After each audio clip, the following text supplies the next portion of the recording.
gales of November have come to the Northland, and with it has come a fresh coat of snow. It's time for some buck tracking.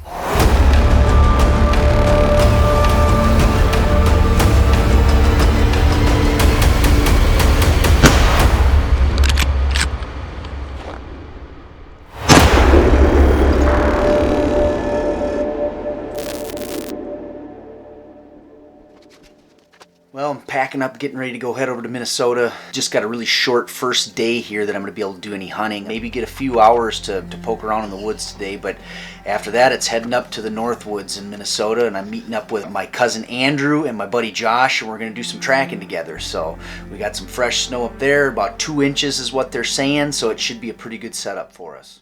Stinking battery died on me here, so I got it tested and it was at 300 cranking amps and it's supposed to be at 700. Put in a new battery and $175 later we're gonna be rolling. Fortunately, this will not ruin my hunt. Well, now we're having more problems. I'm gonna have to see if I can get my hands on an alternator, and this might put the kibosh on my hunt today. So, well, $220 later we got a alternator. Well, I had no intention of spending $400 today on this dumb vehicle. I'm at the emergency room right now because I ended up getting some battery acid in my mouth and I was having a little bit of hard time breathing, and I'm like, oh, I don't like this. Now I feel like perfectly normal and I'm just sitting here waiting and waiting and waiting, so I kind of want to just leave, but I don't know if my wife would approve of that.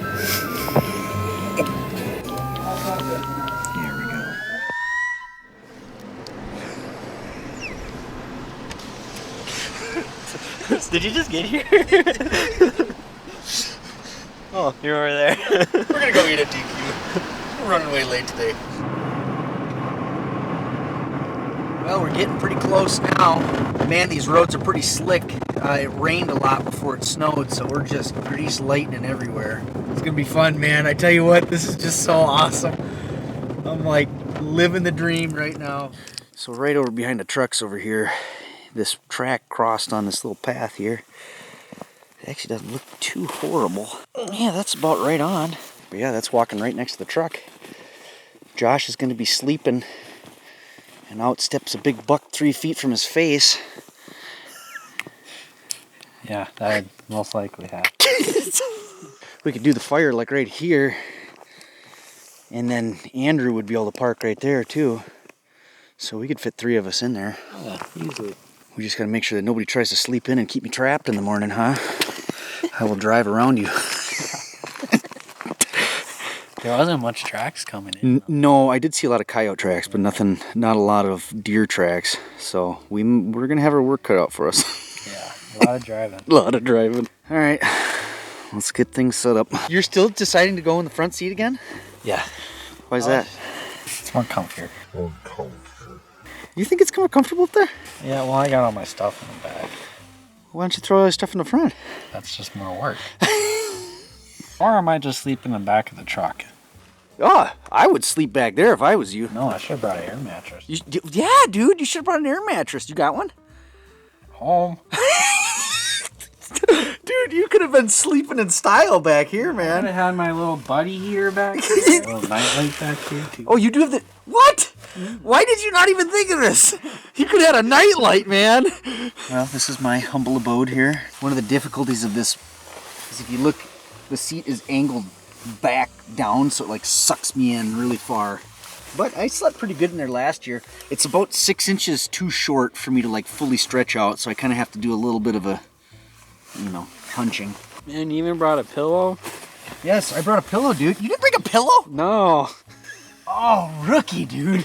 So usually my truck is pretty dirty, but I cleaned it up, as you can... Well, I mean, okay, let me preface. This is just a bunch of stuff loaded in here. This is not what it normally... Well, it actually usually looks pretty bad, but I got rid of all of the junk paper that I had in here, and then when I was driving down here, I realized, well, there goes all my fire starter. I could burn my my doctor's report from today. I got more paper than I thought I did. Let's get some wood. All right, show me your He-Man skills. Rip that big branch right down there. Oh, this one? Yeah. Oh.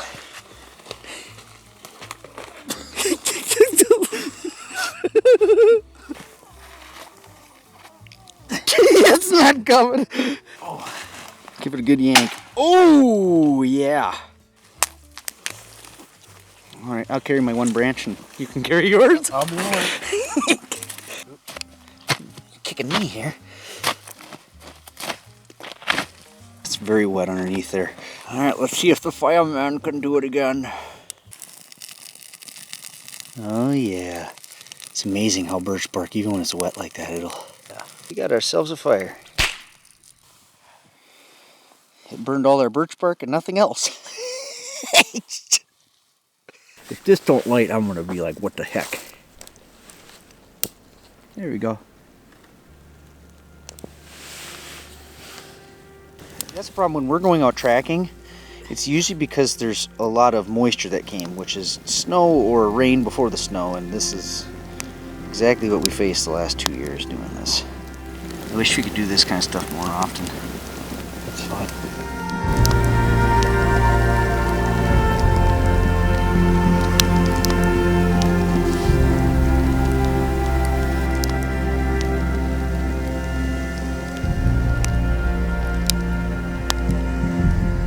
Night, dude. Get some rest. Hope you don't shoot anything tomorrow. Don't you mean you hope I shoot something? I hope I shoot some.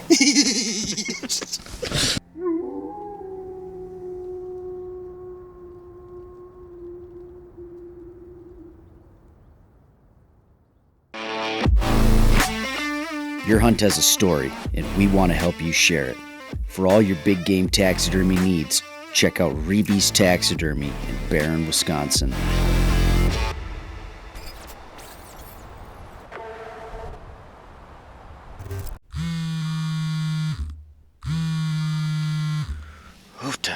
I am tired. Oh, 3 a.m. Let's do some buck tracking.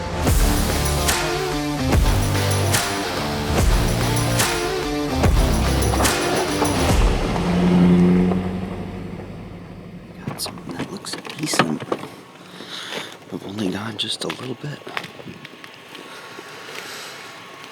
That walked right on top of our tire tracks from last night. That is about a 9-inch stagger.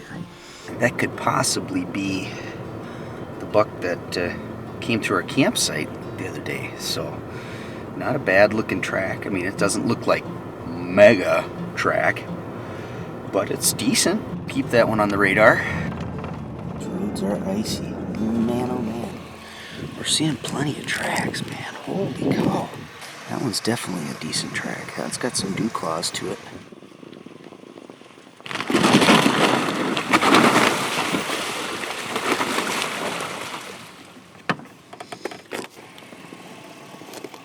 It's a very good track. As you can see, it's about 4 fingers wide. Heavy dew claws. That's a mambo. Big boy. Big buck. Oh, it's still wet in there. God, he's a big deer. He is a big deer. See how far them dew claws set back off the track? I mean, it's just... his dew claws are about 2 inches back. Well, this buck has crossed the road 3 separate times. The biggest thing that I'm wondering is I just don't know which track is the freshest, because I'd hate to start on the wrong one and then end up at one of the other tracks across the road. I'd be like, oh, you gotta be kidding me. So there was one track, though, that first one that I found, and there was still water in it. So that would make me think that that had to have been the freshest track. So I guess we'll see. Well, on my way up to northern Minnesota with Nathan and Josh. We were supposed to be getting 15 to 20 mile per hour winds with about 30 mile per hour gusts, which actually should help us out a lot. Haven't seen a whole lot of tracks crossing the road yet, but I'm still an hour and a half out from where Nathan and Josh are, so we'll see, but it's looking promising. Alright, so here's a daylight view of that track. Look at when my track was there and when that track is there, they look almost the same. I think it's a lot fresher than I originally thought. Alright, enough talking. Let's get down to business.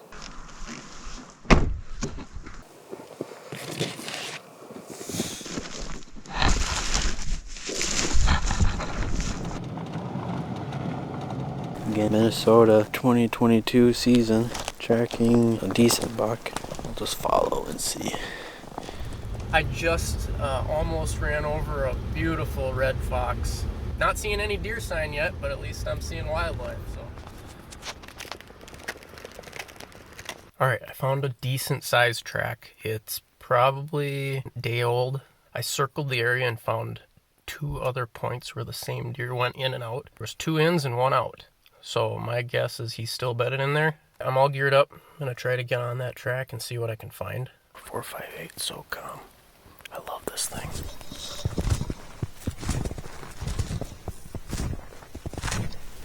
Alright, long story short, came across, I think, 2 buck tracks.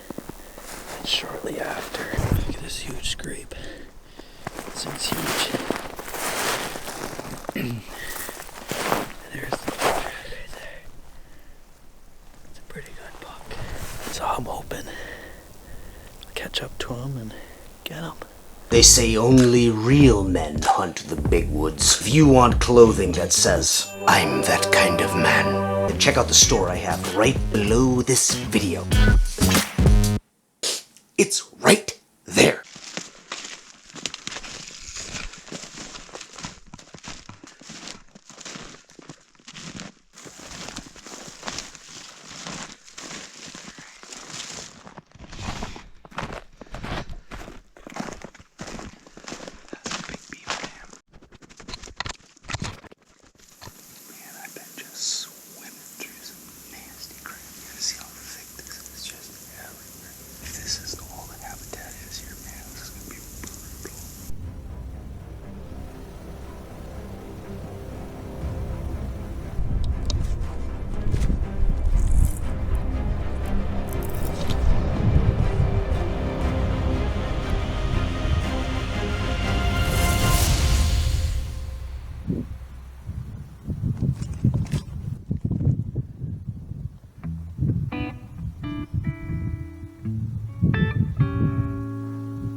Chasing one buck and I came across a nicer buck track. I ended up following it. And this buck, I came across a hot doe, but it was an old track.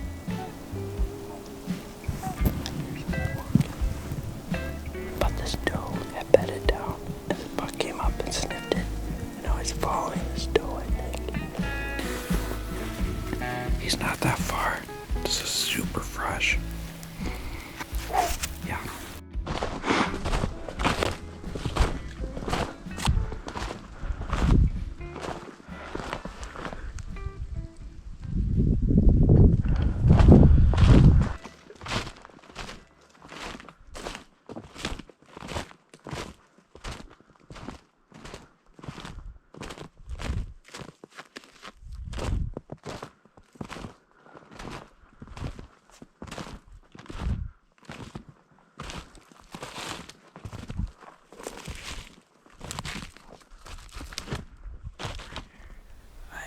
Catching up to this buck. I just kicked him up 50 yards from me.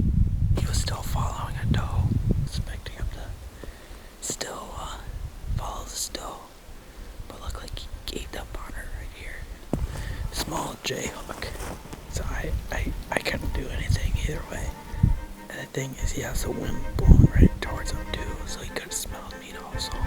I'm up to him. It's good. It's really good.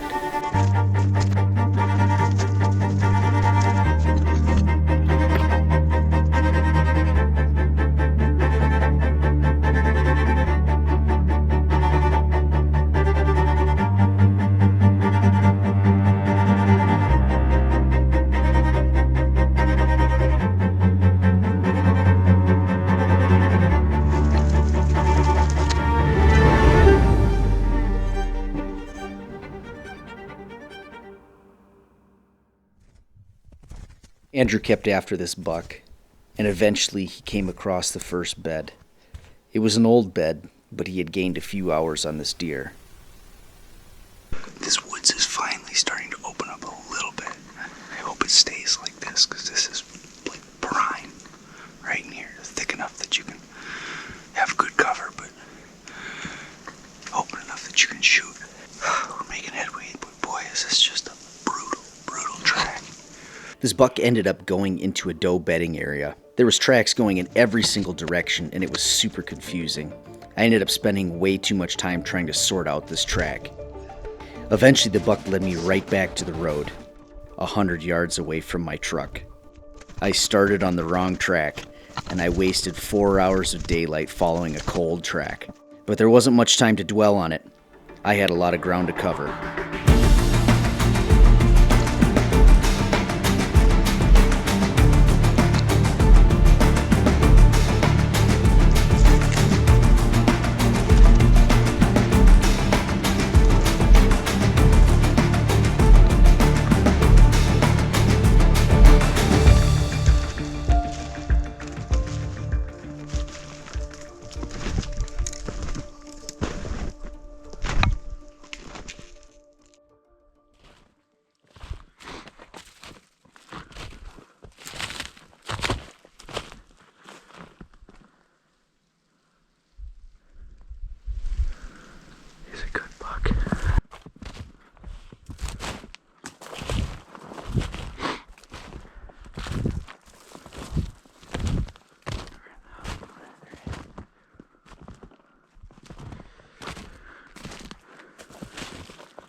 As I was following this buck, suddenly his track started to run.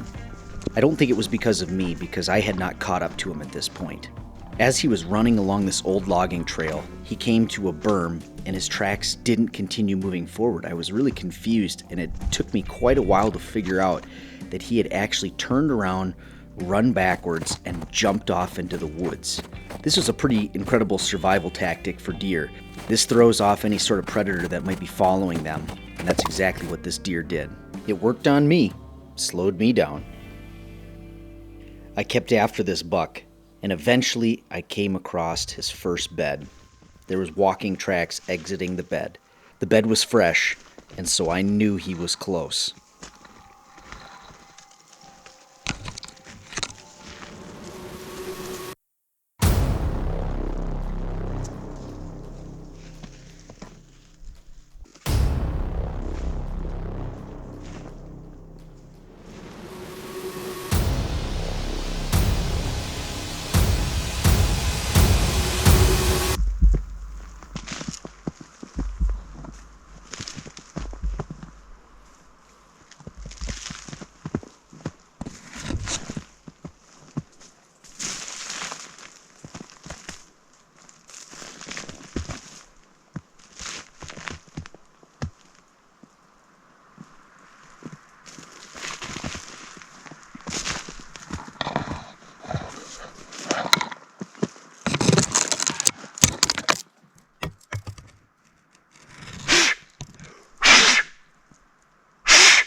I got about 50 yards from the thing.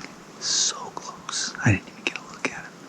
And my camera arm there, hooked on a stick, and I was worried that he was walking faster than he's going to be pulling away from me. I needed to go slower.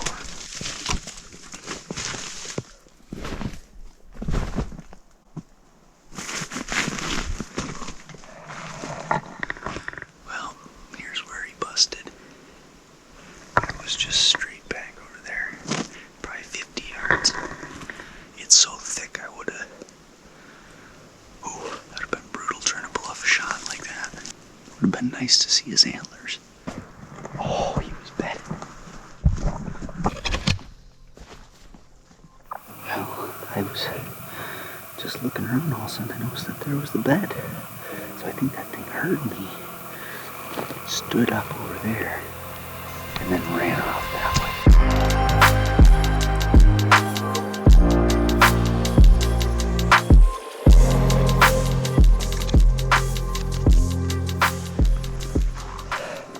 Just bumped him again. Conditions are really tough. If I would have hit this spot right here, though, then I would have gone into the death creep. The problem was, he heard me coming about 10 steps too soon. Because now he starts walking. He stops and waits. Shoot. I have to get rolling on him right away because we're running out of time here. It's 3 o'clock. I ended up jumping this buck for a third time. I decided to call it quits, headed back 6 miles to the truck, and then got to go to deer camp to hang out with the guys. My hamstring cramped today. It's really Straight up cramped, and I had to kick my leg out and... that's probably what scared the deer. Josh, tell me about your day. Started off very rough. He caught up with the doe, and he followed his doe forever. So I snuck up, and then as I poke up above that rock, there was a doe. Oh, dude. Bedded down like 30 yards. And you know he's right there. Oh, I yeah. just stood there like, holy cow, he's right here. So I stood there for like 15 minutes looking around. I was like, where the heck is this sucker? I may have stepped on a stick and the doe took off. Oh, no. Sure enough, 40 yards behind it, underneath the pine tree, there's that buck took off. Like, oh, jeez. So honestly, if you'd have just sat there, you might have gotten a chance. Yeah, I was getting tired sitting there. I was getting impatient. I was getting cramps too, so I was kind of like somewhat stretching out. And all of a sudden I see this huge, like, it looked like a tree at first laying horizontal. I thought, what the heck? Is that an animal? And I'm looking at this thing, and yep, 2 legs. Holy crap, that's huge. And so I thought, well, oh crap, I got the camera. I got to get closer. So I started sneaking off to the left side where it's a little more open towards the slashing. So I got around, and I got within about 20 yards of him. I had less than 20 yards. And I'm thinking, I don't know if I want to go any closer than this. And he's just looking at me. He had like a little spike off one side, so a real young one. Oh, that's awesome. And then you got close to that one buck? Yeah. It wasn't more than probably 15, 20 yards away. All of a sudden, he just crashes away, and I couldn't see him. It was so thick. Oh, my goodness. So, flaming hot tail. All right, I'll try it. Can I borrow more of your water, though, afterwards?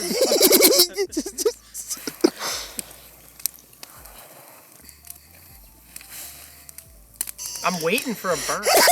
There's nothing. So he just starts guzzling. Why do they call it flaming? I don't know.